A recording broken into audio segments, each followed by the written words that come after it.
Good afternoon. Hi. Wow, participation. This is so good. Hi, my name is Erin, and I'm with Career Development. Can people hear me in the back? Sure, maybe, sure, yeah. Before I get started, I have a sign-up sheet, so if you can just pass this around, sign by your name. It just helps us make sure we get to everybody and don't lose anybody along the way. So welcome.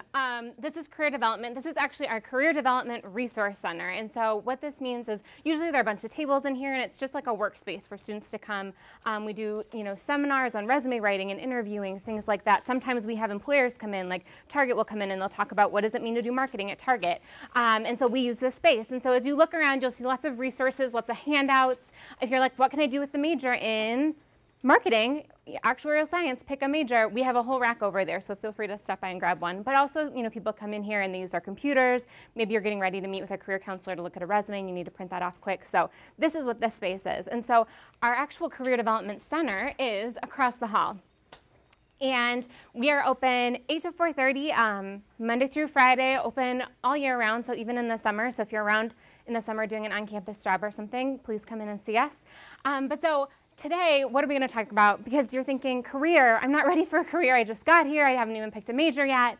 And that's why this seminar is called Navigating Your Career Journey, because it's the beginning of the process. And so we're going to talk about what, as first-year students at St. Thomas, do you need to be thinking about in order to kind of get yourself to where you want to be in 4 years. So that's kind of my goal of today. But first, to get us thinking about kind of career in general, how many people have been asked, where are you going? What are you going to major in? Anybody been asked that this summer? Yes, maybe at like a grad party, a barbecue, a family gathering. How many people know what they want to major in? A handful of people. How many people do not know what they want to major in and hate getting asked that question, right? It's the worst. But so this is coming up all the time because this is kind of where you're at in starting college, and it's a common question that gets asked. But we can help you with this. And so the thing about careers is that we get new ideas about what we want to be and what we want to do all the time, which is why it's okay if you don't know what you want to do right now. And so I came into college thinking I knew exactly what I wanted to do, and then I got there and was like, oh my gosh, I didn't know peace studies was a thing. I didn't know women's studies was a thing. I hadn't heard of all of these different majors. And that's part of the career process, and that's an exciting thing. But we've actually been doing that our whole lives. So to think about, what did you want to be when you were 5? Anybody remember? Yeah. An archaeologist, so sophisticated as a 5-year-old. I'm super impressed. What did other people want to be when they were 5? Yeah. Maybe it's like a race car driver. A race car driver, yes. Doctor. A doctor. Oh, this is such a classy group. Very sophisticated. What did other people want to be? Yeah. Professional athlete. Yeah, other people? Fireman and a professional athlete. Oh my gosh, a combo. Anybody? Ninjas, princesses, knights, anything in that realm? Yes, absolutely. Right, or anybody wanted to be like a checker at Target because that seemed really cool when you were 5 until you did it in high school? Right, exactly. Because when we're 5, that's what we're exposed to. We're exposed to, firefighters, checkers at Target, ninjas, things like that. But what about in high school? What did you want to be? When you were 13, anybody remember what they wanted to be then? Yeah. I wanted to be in the military, which I now realize was a mistake. In the military, yeah. So again, it's changed when you were 5 doctor, and then it shifted gears. How about other people? Yeah. I kind of want to actually work for Apple. Work for Apple? How about other? Yeah. I just want to marry someone rich. Yeah. So you had gotten that knowledge of how the world works, and and maybe an option you didn't know of when you were 5. Exactly. But so, how many people when you were in high school wanted to be what your parents were? Anybody? Anybody parent that had a cool job that you still maybe want to be? Yeah. My dad was actually in Congo for the Missouri Heights Police Department. Oh, working for the police department. Yeah. Anybody they don't want to do what their parents do? Oh yeah, that's always like a very enthusiastic hand raise, and you know the person who's like, I've heard too many nurse stories. I've heard too many. I don't want to do that.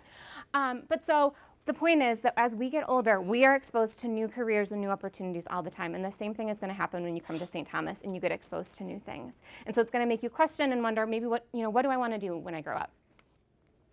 And so I won't ask you what you want to be now, because maybe you don't know, and maybe some of you are still thinking about it. But sometimes people come to our office and they say, just tell me what I should do. Just give me the quiz that tells me exactly what my career is so I can go home at Thanksgiving and tell my mom that I picked a major and I'm good. So we are going to play a version of that today. So on everybody's chair, you have a laminated card that has an occupation on it. So if you want to grab that right now. And so you have magically been assigned an occupation by the Career Development Center. And so how many people like the occupation they were assigned? Yeah? Do you mind sharing what it is? Translator. What appeals to you about translator? A goal to be fluent in French, so there's some skill there. Yeah, that's awesome. Who else likes the occupation they got? Yeah. Actually, it's mechanical engineer. Mechanical engineer, and is that what you are hoping to do? Yeah. This is the magical moment once in a summer when this lines up perfectly. See, who else got something that they'd be interested in? How about in the back? I see you. Anybody? Yes, thank you. Physical therapist, what's appealing about that?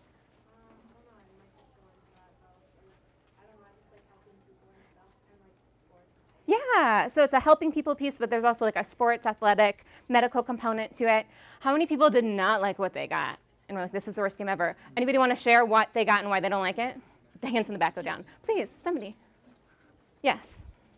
Advertising manager. What's not appealing about advertising manager? My dad manages his own business and I don't want to do what he does. So you've seen that in a parent, and that doesn't seem appealing. How about other people? Yeah. Music composer. Music composer. What's not appealing about music composer? You can't write music. There's no skill there. So that's the thing. So everybody had a gut reaction. Everybody had a gut reaction of I either loved this or I didn't love the occupation I got. So now you have the chance to make a trade. So when I say go, get up, go around the room, try and trade with somebody. Go. Programmer. This era. I have a sales. What's done is done. Have a seat, have a seat. There's some very hardcore deals going on. People are like really thinking about this. Is beautiful. Okay, so who was able to trade for something that they are more excited about? A couple of people. Who wants to share what they got, why they're more excited? Yeah, please. Environmental consultant. Environmental consultant. What's I like appealing? being outside, and I like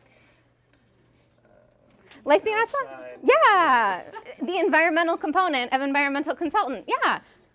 So that feels like a better fit for you and your interests. Perfect. Who else got something that they're more interested in? Yes. I got a music teacher. Music teacher. What's appealing about that? My music teacher always just played Fantasia. That was her music class. So And that's your vision? Like you could do that? You could press play on I would play Fantasia? Fantasia. Yes. So you feel you have some skill in that. That's good. How about somebody else?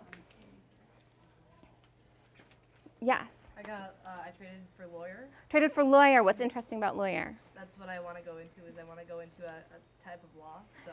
Yeah, so an interest in law. And so what I'm hearing is people talk about, and kind of what I was overhearing as people were very enthusiastically trading for different careers, is that we have different levels of skill. And so some people, somebody had music composer before and they think, I have no skill in that, where somebody else thinks, translator, I do have skills there. And so that's going to impact why we do or do not want to do something.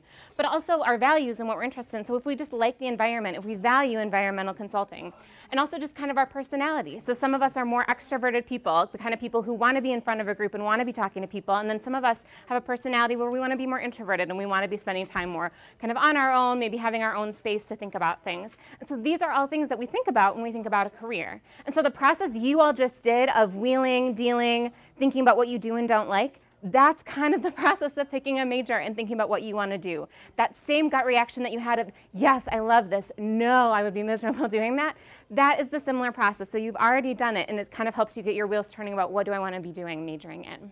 So that leads me to kind of your goal as first-year students here at St. Thomas, and what I can help you with in career development is this self-exploration piece, figuring out what are my skills, interests, what do I like, how can I put that into a career? And so we have a lot of different ways we can support you with that. And so we have a great website, and so if you're somebody who kind of needs their own space and time to just sit and read things over, please check out our website. But if you're somebody who wants to talk things through and you really want to talk to somebody who's not your mom and not your brother who thinks accounting is awesome because he's an accountant, please come and talk to us, because we're very objective in what we do, and we really just want to support you in your process. We do have some assessments. They're not magical. They won't tell you this is exactly the job for you, but it can help you figure out what areas. Maybe you want to be in a medical field. Maybe you want to be in more of a helping profession. And then we also do a seminar called Charting Your Career Path. So if you're like, I am at the squarest of square one, I could not have any less of an idea what I want to do, please keep an eye out on your email, because we'll be doing a seminar called Charting Your Career Path. So now we're going to watch a quick video on some real live USD students who talk about their process of choosing and changing a major.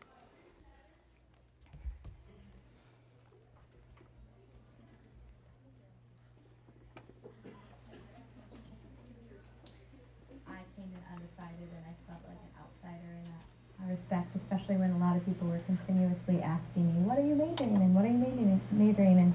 So I really was apprehensive to picking the major and felt a lot of pressure. I've been kind of all over the board with this. I've gone from biology to criminal justice to political science to chemistry to biochem to exercise science. I was thinking something in business, and I was leaning towards accounting because I liked math.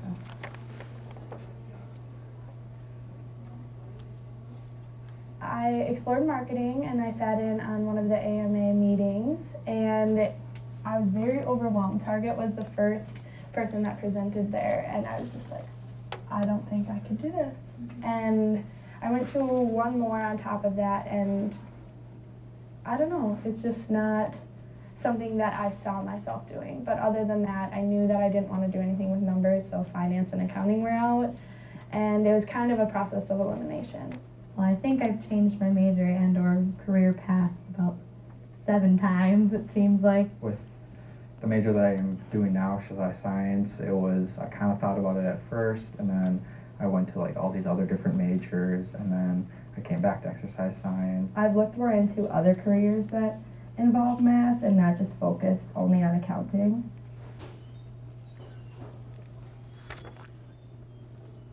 I have an internship this summer, which I'm very excited about, and I just want to gain experience. I have an internship this summer, which will hopefully give me some experience and show me a little bit what is possible for me after school. Right now, I'm hoping to continue majoring in exercise science, and I would like to go to either medical school or physician assistant program, grad school. I'm hopefully going to major in actuarial science.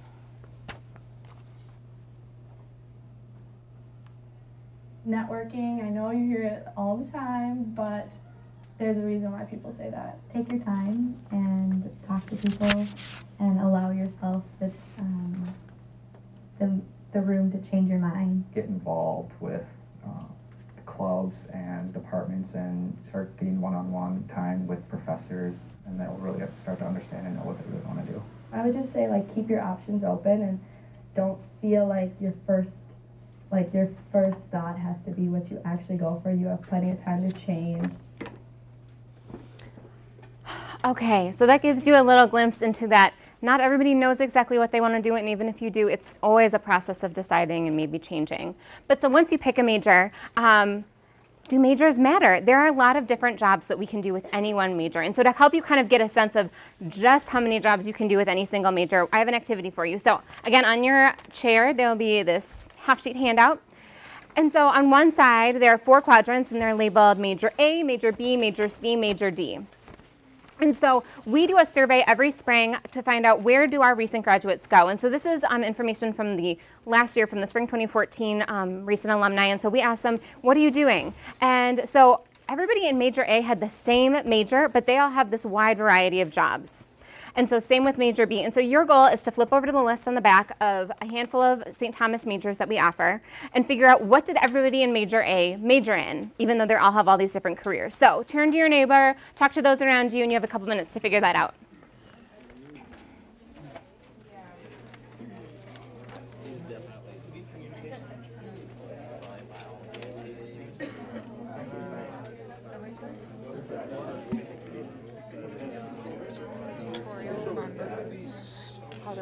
Just under here. Yeah. Nope, that's it. Okay, perfect.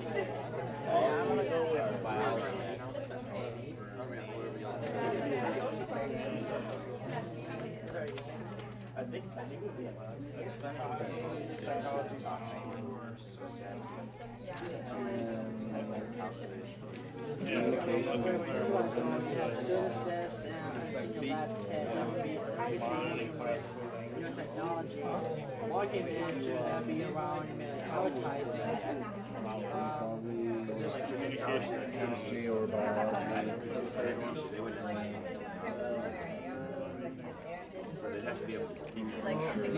I know some of you are still working, but let's come together. So, Major A, what do you think Major A was? Social work. What else? Sociology, communications. It's actually modern and classical languages. I know. So, how about Major B? Kojo. Other guesses? Other guesses? Major B? It's actually English. And so English is one of those majors that not everyone who majors in English wants to be a writer or an editor, but there are lots of amazing transferable skills that you learn and great critical thinking skills that you learn from being an English major that are really applicable to a bunch of different careers. So how about major C? Biology. Biology? Yes, and so on the flip side, there are some hard sciences and there are certain majors that lend themselves really directly to the career you want to go into. You know, mechanical engineering is one of those. You major in that and you can get it, you know, have a career in that. Similarly, in some of these hard sciences, it's a little bit more of a straightforward path. And then lastly, how about major D? Maybe like marketing management? Marketing management, econ, business, marketing. So again, not everybody who majors in marketing works in a marketing firm. There are a lot of different ways that you can use those skills and that interest in marketing. So aside from helping you kind of figure out a major, the Career Development Center, we also help you figure out a career and kind of how to get there. And so we do a lot of work with resumes and cover letters. How many people want to have a job on campus this year? Wonderful, great opportunity, but you have to have a resume to apply for a job at St. Thomas. And so that means that you either probably need to update something that you have or you're like panicking inside because you don't have one. That's okay. You're going to come into our office in September and we will help you figure out your resume. We also have Tommy Careers, which is our job search board. And so companies like Target and 3M and even then, a local family who wants to have a part-time nanny, they come to us and they say, we would love to hire St. Thomas students. How can we post a job posting? And that's Tommy Careers. We help students with interviewing. We do a lot of mock interviews and practice questions. And then we also just help people with how do you even begin searching for a job and internship. And we have a lot of resources to help with that. And so now we're going to watch another video about some students and kind of the different ways that they've used career development resources. I was actually a chemistry major and interested in going into the pre-med area. But then after shadowing an orthopedic surgeon a few times, I kind of decided performing surgery on people wasn't exactly what I was looking to do. I wasn't quite sure what I wanted to do with a career. It's very broad at that time, but I did know I wanted to do engineering. I utilized the Tommy Careers website a lot to find different jobs and to go to interviews. Through that, I eventually got my internship with United Health Group and then my introduction to PricewaterhouseCoopers that eventually led to the job that I have now. I began at the career development with help writing my resume because I wasn't sure what on a resume entails, and it varies depending on your major. One of the first things was charting your career pathways that the Career Development Center has to offer, and they offer you a multitude of tests that you can take to show what skills you're good at or what you can bring to the table. Another thing that I found really helpful was the Tommy Careers website. I checked it every day to see what new postings were out there for jobs, internships or full-time positions, as well as on-campus interviewing. That's how I got the position that I'm starting in full-time. Do on-campus interviewing. It's one of the best things that the Career Development Center has to offer. The Career Development Center was essential for me to do well in the interview I had at the U. They helped me prepare for the questions as well as just feel comfortable with the interview process. I was asking a lot of questions and meeting with really as many people as I could through asking parents and friends of parents if I could either sit down with them or with people that they know in fields that even slightly interested me. To research what all goes into whatever career path you're choosing, so you're not blindsided by how much work it's going to be in the end, and if you think it's right for your personality and your work ethic. Going outside your comfort zone is a real big thing. Like, learning more about yourself through that is a great thing to learn because it shows you who you are and you find out so much about yourself, like your weaknesses and your strengths, and I think that really helps you build that self-confidence. Okay, so to wrap up, what is your job as first-year students at St. Thomas when you come to career development? These are the things you're going to be working on, learning more about yourself. Oh, and this is all in this great little handout that you get to take with you. It's on your chair. But please leave the laminated occupations because I have to do this like 2 more times today and I really need those, so please don't take those. But this you get to take, and it reminds you, you want to learn more about yourself, figure out what do I like, what am I interested in, get involved on campus. So you heard somebody talk about in one of the videos getting involved with the Marketing Association and figuring out, ooh, this wasn't a good fit, but still a really valuable experience. Take a variety of courses, especially in your first year. Explore interesting careers. You know, one of the guys in that last video talked about shadowing an orthopedic surgeon and feeling like, wow, that was really not a good fit for me. You know, and so maybe you do some job shadowing, but maybe you just come in and you talk with someone in our office about what are these different careers? What does that look like? What, you know, could my day maybe be like as in, you know, somebody in actuarial science? And then starting a resume.